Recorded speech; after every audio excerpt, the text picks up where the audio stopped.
RM200 rasa kecil bila berbelanja, tapi akan rasa besar bila tuan-puan menabung.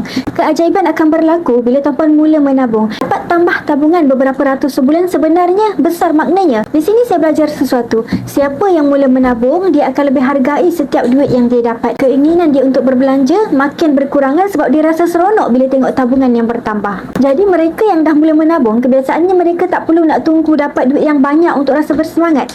Walaupun dapat Isra atau berjaya jimatkan cuma RM200 sebulan, RM100 tu besar bila berjaya tambahkan tabungan. Kalau setahun, maksudnya tabungan tuan-puan dah bertambah sebanyak RM2,400. Banyak kan tuan-puan? Jadi nak elakkan RM200 ni dari terguna dibelanjakan, boleh simpan RM200 dalam akaun emas Gap di Public Gold. Akaun emas Gap Public Gold, tuan-puan boleh beli emas rendah RM100 sahaja. Jadi duit RM200 tu akan ditukarkan kepada grade emas 999 mengikut harga emas semasa. Bila dah cukup grade emas dalam akaun Gap, boleh keluarkan emas fizikal seperti ini. Jadi kalau tuan-puan yang nak mulakan simpanan emas di Public Gold, boleh hubungi saya. InsyaAllah saya akan bimbing sebaiknya. Assalamualaikum.